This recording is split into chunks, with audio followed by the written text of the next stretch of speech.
दोस्तों नमस्कार।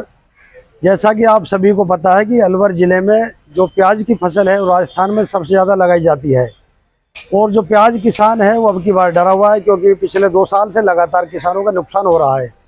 और अगस्त माह के प्रथम सप्ताह से अलवर में प्याज की फसल है जो ज़ोरों से लगाई जा रही है और आज हो गया है 18 सितंबर। उसके बावजूद भी अलवर में जो प्याज की फसल है रोज़ लगाई जा रही है।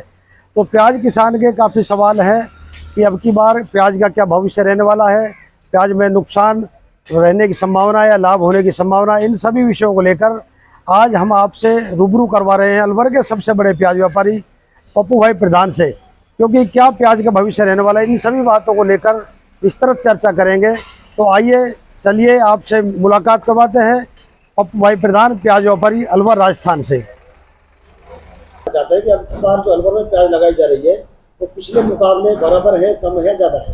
कहना चाहूंगा कि आप कॉमर्शियल न्यूज के अलावा भी किसानों के हित की बात को भी अपने टीवी चैनल के माध्यम से वहां तक पहुंचाने का प्रयास करते हो जहां तक कि किसान आपकी बात को सुनकर उसका लाभ हानि पर आकलन करता है।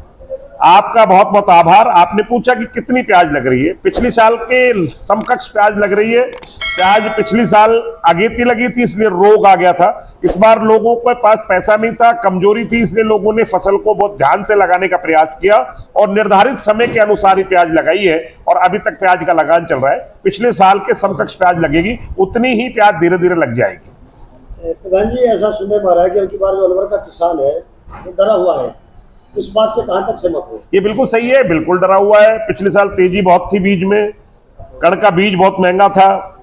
पिछली बार जो प्याज लगाई उसमें पैसा सारा खत्म हो गया। एक नया रोग जलेबी रोग आ गया था, उसने पूरा खत्म कर दिया। किसानों के पास पैसा नहीं है, फाइनेंस की कोई व्यवस्था नहीं है, कहीं से फाइनेंस मिल नहीं रहा है, इसलिए किसानों के पास आर्थिक तंगी होने की वजह से बहुत सोच विचार के प्याज लगा रहा है।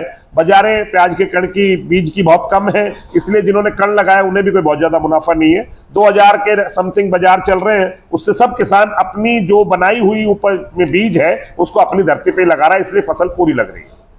क्योंकि आप व्यापारी भी हो और किसान भी हो, तो ऐसे में अलवर के किसानों की और बाहर के किसानों की उम्मीद आपसे ज्यादा बढ़ जाती है, संभावना रहने की संभावना है। देखिए, किसी भी चीज के जींस के भावों के बारे में कहना एक बहुत बड़ी बात है। गर्भ में छिपी हुई चीज का कयास लगाया जा सकता है, परिणाम नहीं दिया जा सकता। मेरा ये कयास है, अभी तक जो चारों तरफ की रिपोर्टें हैं उस रिपोर्ट के आधार में अलवर के किसानों को प्याज के बहुत अधिक भाव नहीं लेकिन अच्छे भाव मिलने की उम्मीद नजर आती है। किसानों की उसकी लागत का मुनाफा मिलेगा, 2 पैसे बनेंगे। अन्य सभी फसलों के मुकाबले ये फसल अच्छी रहेगी और किसानों के चेहरों पर खुशी का माहौल रहेगा। बहुत तेजी के आसार में नहीं बैठे, लेकिन एक अच्छा पैसा मिलेगा जिससे किसान को उसकी लगान का और उसके बच्चों के भविष्य के लिए 2 पैसा मिलेगा। एक आखिरी सवाल है कि जो प्याज लगा चुके हो और जो आने वाले दिनों में किसान प्याज लगा रहे हो, पिछले 2 साल से अलवर का किसान नुकसान में है, तो इनको आखिरी संदेश अब की बार आपकी तरफ से क्या देना चाहते हैं? आखिरी संदेश ये है, ये फसल जो आ रही है ये मेरे लिए एक लॉट हो सकता है, मेरे लिए एक धंधा हो सकता है, लेकिन जो किसान है उसके बेटे की फीस भी इसी फसल से जमा होगी, बहन का भात भी भरा जाएगा, बुआ के काज में भी जाना पड़ेगा, पिता की पगड़ी का इंतजाम भी करना पड़ेगा। इसलिए इस फसल को बहुत होशियारी से संभाल कर, समय पर दवा, समय पर खाद और समय पर देखरेख करके अगर इस फसल को बना लिया तो मेरा यह मानना है, मेरा यह अनुमान है, गलत भी हो सकता है, लेकिन मैं मानता हूं कि मैं जो अनुमान लगा रहा हूं वो चारों तरफ देखकर लगा रहा हूं। बहुत दिन से आप जैसे लोग किसान कह रहे थे प्रधान जी क्या हो सकता है, मैंने ये अनुमान लगाया है और मेरा अनुमान में अब के किसानों को उनकी उपज का एक अच्छा पैसा मिलेगा जिससे अलवर जिले में खुशहाली की लहर आएगी,